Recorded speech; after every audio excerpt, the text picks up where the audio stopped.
A paz e alegria, queridos irmãos, estamos chegando aqui até você com mais um tema do YouCat, nesse nosso processo, nesse nosso caminho formativo, que eu tenho certeza que se você está participando bem, está fazendo um bem enorme, está fazendo com que você cresça no caminho espiritual com o nosso Senhor. Hoje o tema é muito interessante, o tema número 12, é o ponto número 12 do YouCat, a pergunta é: como sabemos o que pertence à verdadeira fé?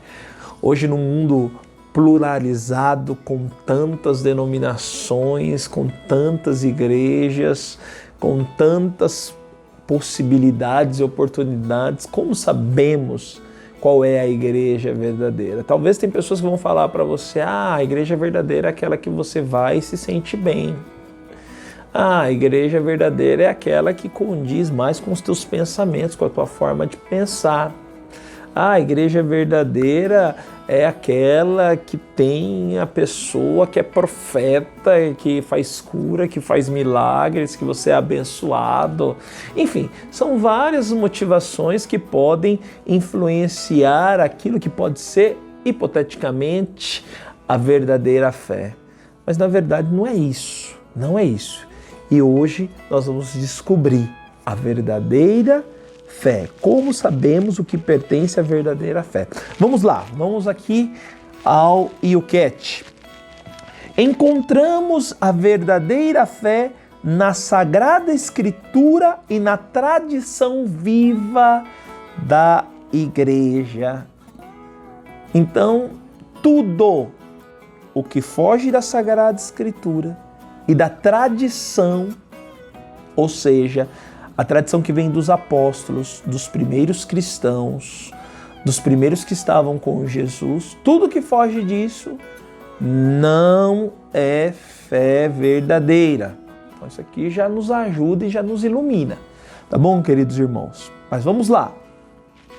O Novo Testamento surgiu da fé da igreja. Isso é uma coisa muito importante, que nós achamos que a Bíblia, ela é a fonte de tudo, e é realmente. Ela é uma fonte imutável, nela está contida toda a verdade, toda a revelação de Deus. E ela tem o seu cume a partir da pessoa de Jesus, e tudo deve ser lido a partir de Jesus. O Antigo Testamento deve ser lido a partir da perspectiva da pessoa do Cristo. Mas uma coisa que é importante é que essa Bíblia, o Novo Testamento, essa Sagrada Escritura, sobretudo no Novo Testamento, ela nasceu da fé da igreja. Ela nasceu da igreja. Primeiro a igreja e depois a Bíblia. Até mesmo porque nosso Senhor Jesus Cristo, não foi ele que escreveu o Novo Testamento, mas o Novo Testamento é um relato daqueles que viveram com Jesus. Ou até mesmo se a gente pega, por exemplo, o Evangelho de São Lucas. São Lucas não é um apóstolo. São Lucas era um companheiro de Paulo, apóstolo, e ele escreveu um dos evangelhos de nosso Senhor Jesus Cristo. E ele não viveu com Jesus Cristo. Portanto, ele pegou relatos da vida de Jesus e escreveu e colocou ali no papel. E a igreja reconheceu como revelada, como escrito revelado.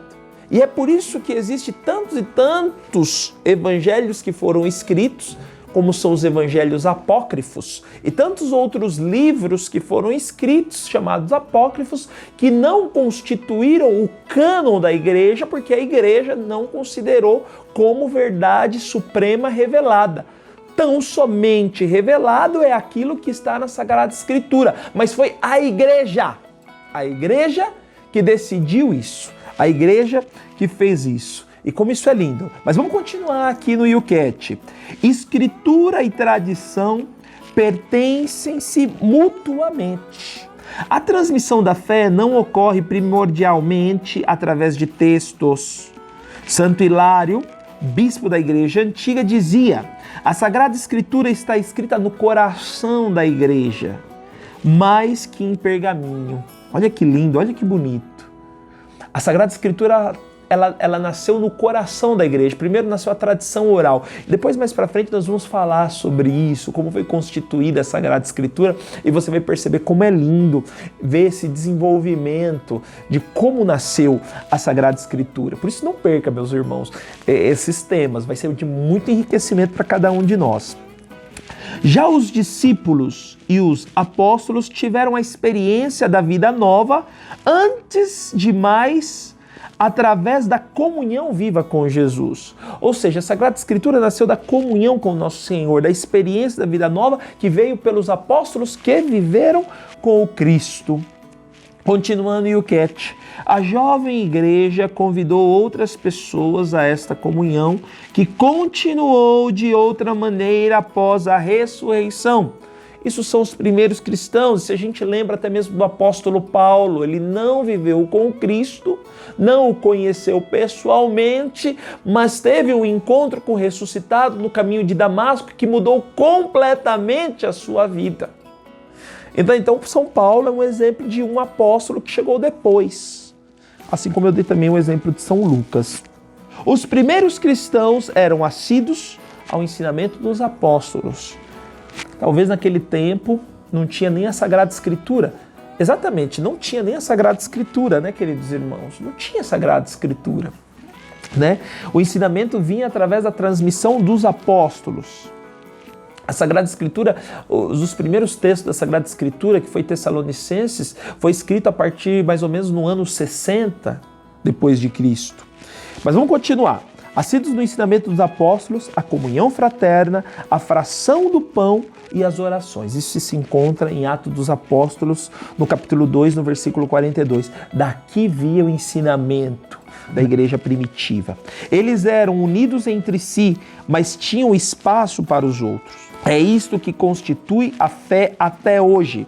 Os cristãos convidam outras pessoas para descobrirem a comunhão com Deus, a qual desde os tempos dos apóstolos se manteve genuína na Igreja Católica Apostólica Romana. Se você abre o álbum de fotografia e olha quem foi o fundador da Igreja Católica Apostólica Romana, você vai chegar na pessoa de Jesus Cristo. Mateus 16, versículo 18 vai dizer: Tu és Pedro, e sobre esta pedra edificarei a minha igreja, sobre o apóstolo Pedro. E hoje essa tradição continua.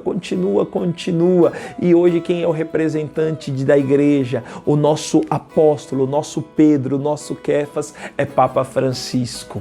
Entende, irmãos? E como é lindo isso, como é maravilhoso fazer parte dessa igreja. E para concluir, eu gostaria de ler um trechinho da Dei Verbum, que é uma constituição do Concílio Vaticano II, é um documento do Concílio Vaticano II. Portanto, a Sagrada Tradição e a Sagrada Escritura estão intimamente unidas e compenetradas entre si, com efeito, derivando ambas da mesma fonte divina, fazem como que uma coisa só e tendem ao mesmo fim. Eu queria recomendar para você, viu, irmão? Se você pode, leia o documento Dei Verbum. Nós vamos deixar na descrição deste vídeo o link deste documento, que te fará tanto bem e te fará crescer, te ajudará nesse tema que nós estamos refletindo agora. E se ficou alguma dúvida sobre esse tema, por favor, nos pergunte, tá bom? Vai ser um prazer para nós te responder e aprofundar ainda mais esse conteúdo. Que Deus te abençoe, querido irmão, e até mais.